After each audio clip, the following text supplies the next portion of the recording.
I'm Gene McLaughlin. I'd like to welcome you to Old Bridge Outlook with Mayor Owen Henry. On this program, the mayor has a chance to talk to you about people making things happen in the township and to talk about specific issues taking place in the township. Today, we're pleased to welcome our guest, Superintendent of Schools, David Cittadino, who's going to talk about a few issues facing the school system. Superintendent, welcome. Good to have you. Thank you. Glad to be here. Okay, Mayor, before we get to the superintendent, a couple of things. Sure. I understand the budget is underway. Yep, we're pretty much done. As we say, we're dotting our I's and crossing our T's. We'll be giving it to the council for them to review. And then we'll have our budget workshops where it's open to the public and council members can suggest changes, make changes, or agree with what we've proposed in the mayor's budget. But at the end of the day, they have the ultimate say. And I think the council and the residents are going to be very pleased with what they see this year after 7 years of hard work. And this will be the 8th budget. The 8th, I was going to say. Yeah, you've been through quite a few. They've come a long way since when I took over. We had some problems, and we've addressed all those problems. And again, we're consistent with doing more for less for the residents of Old Bridge. So I think everyone's going to, once they see it and they understand it and they get into it, they're going to be. They'll be happy. I would hope that they're going to be happy with, but some people are never going to be happy. So. That's true. We found that out. Okay, Mayor. The other thing I see, we've added some police officers. Yes, we've constantly been adding, trying to build the ranks of the department up. If you remember, Gene, 7 years ago, Yes, sir. It was a different story. But at that time, I pledged that I was going to build the ranks back up. I was going to have a police department that's functioning, that's efficient, and we're pretty close to achieving that goal. We put 4 officers on at the last council meeting. They were approved. We have another one that will be on this month's agenda. Okay. And then if the budget is approved, there will be 2 more positions that will be filled. So that's good. The police officers will be up to the highest numbers that we've had in quite a while. But those, being a safe town is probably the most important thing Yes, sir. that we can do. And because of the hard work of our police department, we're ranked in like the top 3 safest cities. I know. I see that in constantly. the state of New Quite an honor. Jersey. It is. And that's because of the hard work of the men and women that make up the Old Bridge Police Department. And Okay. along with administration. It really, we've really made great strides working together as opposed to, in the past it was the administration versus the police department. And you've been around for the, Yes, sir. for the wars that Yes, have taken sir. place here in the past. We won't talk about those. No, we're not. We're at a good time right now, in a good place. Okay, Mayor, thank you. If we can turn to you, Superintendent, we talked before off the air about why you were coming in today. One of the things you wanted to discuss some of the issues about the school funding and the amount of money you receive from the state and how it will impact the school system. Can you help us out with that? Sure. First, thank you for having me here, and welcome to the new set. It feels like Thank you. a great place to be. It's the kind of set you deserve. So we're at a place where our state aid has been dramatically reduced for the next 6 years going forward. We first learned about it and how it would impact us going back in July of 2018. During the 18-19 budget period, it takes place, we start usually building that in October 2017 is really we start beginning. Yes, sir. So much the process. As we build a budget, we only really find out what our budget numbers are with state aid by March 5th. And by March 15th, we have to submit a budget to the state for preliminary approval. So you only have, you really don't have a lot of turnaround time once you receive state aid. So we had received that, we're going to receive the usual state aid we had been given in the past. I think there was a $400,000 increase. Again, we don't apply for it. We don't say we need more. We get what we receive, and then it's our job to spend it wisely and effectively and efficiently to benefit our students. And we developed a plan that did that. The plan was also reflective of what was going on in the United States and wanting a desire to bolster our school security platform, Yes, sir. which we did through a shared service agreement with the township, and Right. that awesome police department that the mayor spoke of, that I agree, that is one of the reasons why our schools are so safe, because we have that agreement with the police department and they do a fantastic job. So everything's going great. July 13th comes along, and 3 p.m. on that Friday, we get an email that says, not only are we taking back the additional $400,000 we're giving you, we're reducing you by another $600,000 Wow. and reducing the budget that the state had already approved by $1 million, even though we already had begun the fiscal cycle and we're already spending that money. That's what I was going to say. You would have anticipated that money in terms of your planning, your programs, your staffing, and so on. Commitments, contracts that we already had agreed to. Yes. So it put us in a place where we're now in a budget situation where we're $1 million short. So the state said to us, well, you have a few options you can do. You can take a loan from us, but you have to pay it back within 2 years. And looking at the next 6 years of problems, that transition money wasn't going to help us because we're going to be in a worse place 2 years from now. Yeah. Or you can use any of your savings that you had. And we did that. We used $1 million from our savings reserve, which is capped at 2%. You can only save 2% as a school district. And we had saved up to that 2%. And we had to use that money to operate this year so that our programs were not impacted. There is some kind of a formula, Superintendent, I understand, a school funding formula. Yes. I see that terminology. Is this something new that Governor Murphy's put in place, or has this existed? No, this was developed under the Corzine administration. Okay. It was actually developed over a winter recess, but it was never really implemented. It was put down to paper, was approved, but never implemented. And as far as going forward, what the state legislature had done was implemented a practice that was called hold harmless. So any district that they had felt should be receiving less state aid, they never reduced the state aid, whether it was reflective of your enrollment or not. Yes, sir. They always maintained you at or about the same. While they may have looked to pump money into other districts that they felt deserved more, the states that at the time they felt deserved less had never received less. But they never did it, so No. your expectation was it was going to continue. Well, it's even beyond expectation. You have the responsibility to only be able to save 2%. So it's not like you can take all this money over the years and bank it away for a rainy day. Yes, sir. You can only carry 2% savings. Right. So the other part of it is you have to take the money and spend it on programs effectively and efficiently. And we did that. During that time, we put in full-day kindergarten. We bolstered our security programs.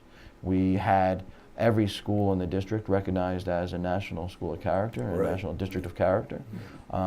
We put a testing platform in for all of our high school students that prepared them for the SAT. And our SAT results, as everyone should know by now, are the highest in the school district history. Prior to this administration, the SAT results at the high school were lower than the national average, and something that we recognized right away when we took over that we have to rise above. And now we're about 55 to 60 points above the New Jersey average, and that average is consistent with school districts like Cranberry and Alpine and so forth that are in that mix. So if we're above the average in New Jersey, we're doing a good job. But we wanted to keep on improving, and so the programs were put in place. And I think everyone in the room would agree that the impact on our school districts and its reputation has allowed for home values to increase in town as far as that is concerned. And point. we've made the strides we're looking to make Old Bridge a desirable place to live and provide the students and their families with the education that they come to expect. Superintendent, if I may, you went into the year with a budget of what, 154 million? 145 million. 145 million, and that's what's getting hit by this Sure, situation here. Right, so they reduced by $1 million in this year, and it would be another 1.6 million next year. The goal of the state over the course of those 6 years is to get us down to 133 million. To get your budget down to 133 million. Right. So some other school district is going to benefit by getting a commensurate increase. Right. In the state. And there's, we're the only school district in Middlesex County that was impacted by this. Really? But we're not the only school district in Middlesex County that also saw a reduction in enrollment. There are numerous school districts in this area that saw similar or greater reductions in enrollment, but received additional funds. Well, that's interesting. Mayor, the point that the superintendent makes about the school system has reflected well on the township. Yes. And the attractiveness of the township, people moving I in. recognize that. Right after being a safe community, the next thing you have to have is a good school system. Yes, sir. And we've worked and we've promoted the schools, and a lot of people come to Old Bridge because of the school system. our special needs programs, all the programs Right. in the schools are very attractive and therefore have raised the property values. I know Dave and the Board of Ed, you're in a Yeah. tough, we've been there a few times in the Right. township's history, but we've always come out a better district or a better town. So I think it's going to be some difficult times going, but I think we're going to get through it because we have people like Dave and the volunteers on the Board of Education. I'm sure they would rather be doing something else. I'm sure they would. Yeah. It's difficult. Okay, thank you, Mayor. Superintendent, what recourse do you have right now? Do you have any recourse to the state, to Senator Thompson, to... Well, there's a few things we've done. Obviously, we found out mid-July.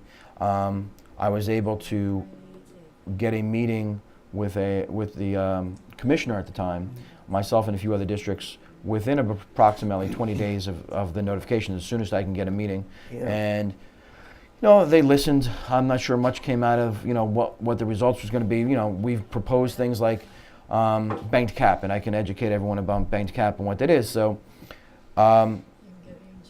the school funding formula came in during the Corzine administration, but a 2% cap on the tax levy, how much we can go to the taxpayers for, came in during the Christie administration. So those two kind of formulas really don't work well together. Right, I was going to say. Right, so we have this 2% cap, and in that was a banked cap formula that if you didn't go to 2% in any particular school year in developing the budget, that percentage that you didn't go to 2% kind of sat there in reserve for you for 3 years in case in future years you needed it. So, I think Old Bridge has always been very fiscally responsible, maybe to the point where it's hurting us. There's an NJ.com article about there, talks about 19 districts that underfunded. Right. And that were underfunded locally by about $11 million.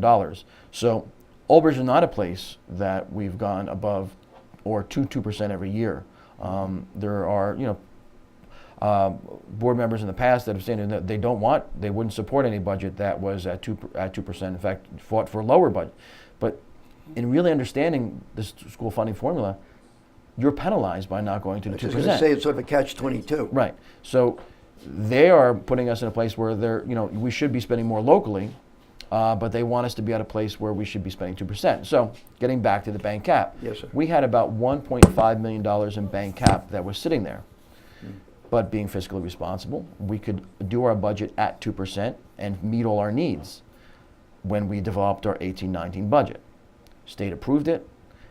If they had said to us, hey, listen, in May, we're going to reduce your state aid. Your bank cap is expiring on June 30th. Use that bank cap before it expires. We would be in a totally different place fiscally. They didn't tell us that. Only they knew they were going to reduce our state aid. So on June 30th, that bank cap expired.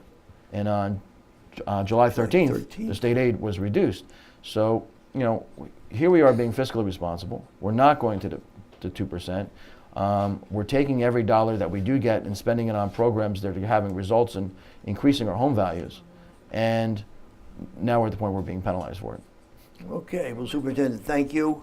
We're getting ready to take a break. If you'd hold your thought, we'll Yep. come back to a few other points.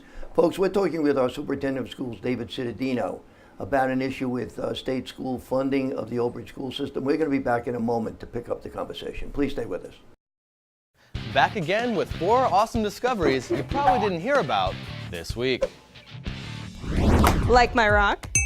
Well, you can find quadrillion tons more of these gems if you're willing to dig deep, like 100 miles or more into the earth, far deeper than any drilling or shopping expedition has ever reached. Sound waves reveal the precious stash is stuck in cratonic roots, rocks shaped like inverted mountains, stretching all the way to the Earth's mantle. This is part of an ongoing effort to map the Earth's interior. Most of us think nothing of it. Encounter steps or uneven ground and your feet just adjust. But prosthetic ankles don't adjust to terrain, and a misstep can mean taking a tumble. Engineers are developing a smart ankle, packed with a motor, sensors, a chip, and an actuator. On slopes, on stairs, the ankle figures out what you're doing and adapts to make steps feel more natural. The team hopes to commercialize the ankle within the next couple of years. How do seals dive thousands of feet deep with no threat to their lungs or inflammation? The answer may be in their blood serum. Scientists tested blood samples from elephant and Weddell seals against a bacterial toxin known to cause inflammation. barely a response. Same test in humans, and inflammation was 50 to 500 times greater. Seal serum also protected mouse immune cells from the toxin. Next step, identify the protective compounds. One day, a seal serum cocktail could protect human divers and even extend the survival of organs for transplants. Diatoms, tiny, single-celled creatures that grow intricate glass-like homes by depositing layers of silica. Now researchers have borrowed these tiny builders techniques. Using DNA as a structural framework, they formed outer skeletons of silica in a precise and controllable way. We could see applications in optics, medicine, nanorobotics, and more, thanks to a hybrid marriage of nature and nanoengineering. And there you go. See you next week with 4 more awesome discoveries with funding from NSF. And hey, we're now on iTunes too.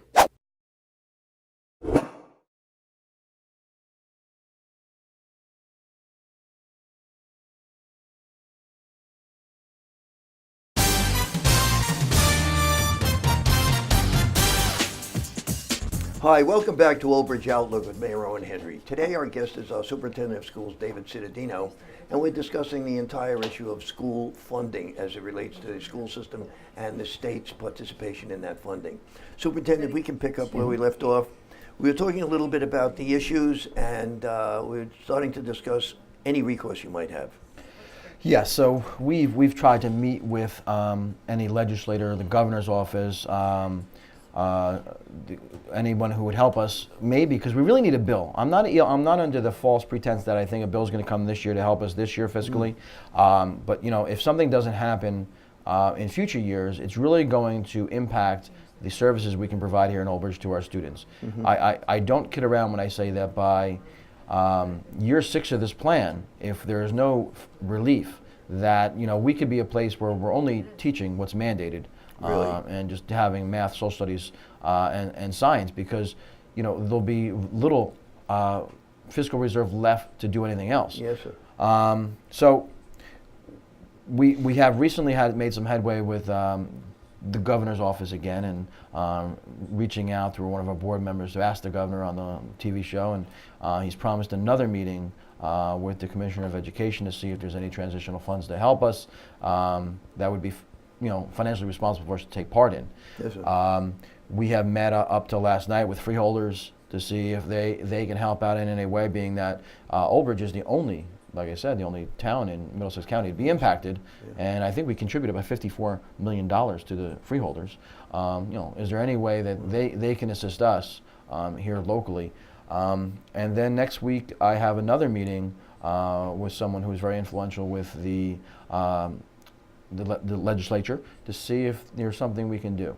I know that Senator Thompson, Assemblyman Dancer in Clifton, they have proposed a bill that would restore funding to the districts that were impacted, including Old Bridge.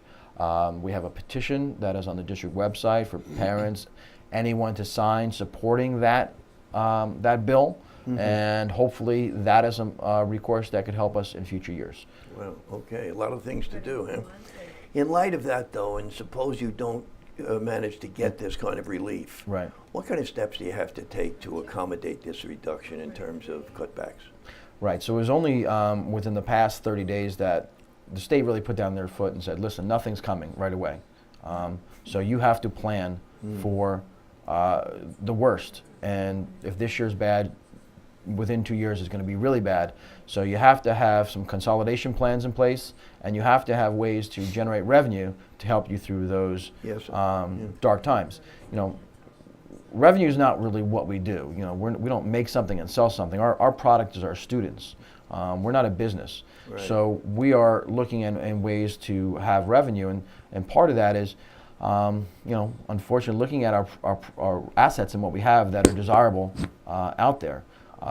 We have a Nike base, which became board property in 2005 from the military, and we were approached by developers who were developing commercial real estate along the Route 9 corridor, asking for access to the property and buying a portion of the property.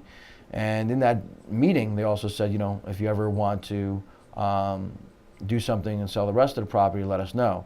So we want to explore that opportunity with them because that could be a significant source of revenue to help Yes, us sure. a few years down the line. But you have to remember that's a one-shot revenue item. It's not reoccurring, so that we have to do that in 1 year, and hopefully that it's a year that we can target some of those deep losses and still protect our programs that we have in place. Right.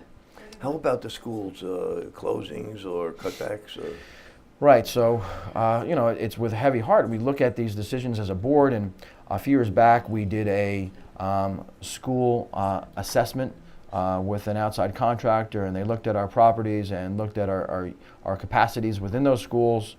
And the board did this as part of an ESIP process, or energy savings process. Yes, sir. And when the board supported that, it looked at all of the schools, and CHEESEQUAKE School was identified as a school because of its location, Yeah. because of its commercial appeal, because of its proximity to Route 34 not being a safe location, and because of its age.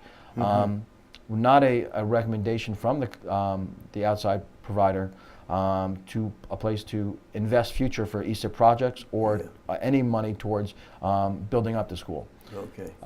So we had that in our mind going back when we did that assessment, but again, this Board of Education has supported not closing schools, keeping our schools for years. So come to this time where the Department of Education and the state is really telling us that we have to consolidate to cut costs based upon that enrollment. We came to the decision that CHEESEQUAKE School would have to be a school we'd have to take offline, and unfortunately, move the staff and students. Again, this being done not because we want to, but to protect those staff and students, and protect those staff jobs and protect our programs across the district. How do you distribute the students from CHEESEQUAKE? Do you have to distribute them to some other schools? Well, we've looked at that, and one of the things that is original to CHEESEQUAKE School as an elementary school, it's every student there rides a bus. So it's not like someone is losing the ability to walk across the street to my school. So every student who gets on a bus in the neighborhood is going to get on the same bus that they're already getting on with their same neighbors. The only thing that will change is they'll arrive at a different elementary school. We are finalizing which elementary schools will be the receiving schools, and it would be very premature for me to tell you that at this time, because we have to look at everything from the Title I implications, the services that the students need, and the services that the students receive in those receiving schools to make sure we have enough space to keep those classrooms there. Some classrooms may have to be moved, but based upon a formula that we have to submit to the Department of Education before we close the school, we have the capacity to absorb the students in our schools. How have the parents and the children responded to this? The parents are obviously visibly upset. I don't blame them. I have been a superintendent that has fought to protect every one of our elementary schools and keep them all open. There's been years past when board members have wanted to consolidate schools and close schools, and I fought to keep them open. And even doing the ESIP project is a part of a cost savings that will save money over 30 years to help us support those schools, keep them open. So this is a very tough day for the parents. It's a tough decision that this board and myself as the chief school administrator has to make. Again, like I said, it's not being done selfishly. It's not being done without deep thought. It's being done to protect our great school district, our programs that we have in place, and keep people working. Well, you have said before that you're really not a business, and yet this is really a business-like decision that you're faced with. Right. That's true. And many companies today are being faced with this very decision, so it's a tough call. I'm a builder. I don't build brick and mortar things. I build programs, and I build self-esteem in our students, and we have that in our schools. We have great schools of character. Every one of them is a national school of character, or a national district of character. So to be put in a place where you have to take something apart that we've built so hard to maintain, it hurts. I'm sure it does. But that responsibility falls on me, and I won't put it on anyone else. How do you handle the reallocation of the faculty or the staff? Well, what we do is we reach out to those who will be impacted and give them some of the options that are out there, what are their preferences, and we try to take those into any consideration. Obviously with this, just closing a school, it's a savings about $700,000 annually. And there'll be some positions that are not renewed. You know, you lose an administrative position, you lose a nursing position, a guidance counselor position, you know, positions that are original to the school. We'll be able to save on some custodial costs, some security costs. But the goal is really to save the majority of those positions, and we'll be able to do that. Even with the redistricting of the students from CHEESEQUAKE, we're still down 10 sections in our elementary school next year, across the district. So, you know, there is an impact from decreased enrollment, and that's why we're able to absorb the students there. So we're hoping with that and with some retirements at key places that we can keep everyone working and we can still maintain our programs. Yeah, that would be great. At least for this year. You know, Mayor, the superintendent brings up a good point, though. You know, the enrollment's declining, and yet home building in Old Bridge has been increasing. No, that's not accurate. It's not accurate. No. Okay. We have there's been a very slow growth. Slow growth. In Old Bridge. The homes being built now were approved in 1993. in Right, I Woodhaven. remember, It was approved yeah. a long time ago. There's been a very lack of building in Old Bridge over the last 10 years. But what I'm getting at is the decline in enrollment. That's because Is that society has changed. Society is changing. The People aren't having the days kids. of the big family are gone. big families, Young yeah. professionals are waiting later in life Yes, to sir. have children. Yeah. Two kids is a big family Right. nowadays. Yeah. Yeah. So So that's reflecting. It's just rolling through. Huh? And I think, you know, I look around the community too, this town offers so much to its seniors that a lot of them aren't, you know, selling the house right away and moving to parts unknown. Right. I think a lot are staying Yeah. here, enjoying the community and what it has. that's a goal to try to Yeah, keep them here. yeah. Yeah. Yeah. Well, there's an article in the paper the other day just that New Jersey was the first state with people leaving. Leaving, excellent, First state with correct. people leaving the state because of taxation, Mm-hmm. going to Pennsylvania, going to Delaware, going to Florida, whatever, getting away from here. Superintendent, if I may, without putting you on the spot, what plans are in place now? What can people look forward to for the next year or so, other than what you just mentioned in terms of CHEESEQUAKE School and the staffing? What actions? Well, otherwise do you I take? think, you know, we're going to see a reduce in sections that are available at the high school level. We'll still have all our programs in place. That's the goal. But there may be more competition to get into some classes. Yes, sir. We're not looking at any significant increase in class size. That wouldn't be educationally prudent, not something that I would support. So we're looking at maybe reducing some sections that had lower classroom enrollments, and we're looking at, but always maintaining our program. So for this year, we're going to be fine. The whole point of this is that we have to have a plan in place to get us through those darker years later on. So we have to have sources of revenue, and you know, each year we're going to have to reduce costs. Right. It's going to get harder every year. So we have to have a plan in place. But I think because, you know, Old Bridge is a strong place, and we work together, that if we continue to work together and fight for what is really our rights as you know, parents and educators to provide top-notch education for our students, that we'll be successful, and we just have to plan for it. Okay, well, Superintendent, we want to thank you for coming in today. We know you're in a tough spot. We want to wish you the best going forward and wish the students and the faculty and everyone the best the way this turns out with the state. And hopefully you can win a few from the state, too, as you I go hope so. along. I Thanks for hope so. coming in again today. Thank you very much. Folks, we've been talking with the Superintendent of Schools, David Cittadino, about some of the issues facing the school system and the township with regard to state school funding. And Mayor, thank you. Thank you, Gene. Folks, this has been Old Bridge Outlook for this time. Please stay tuned for our next show. I'm Gene McLaughlin. Take care.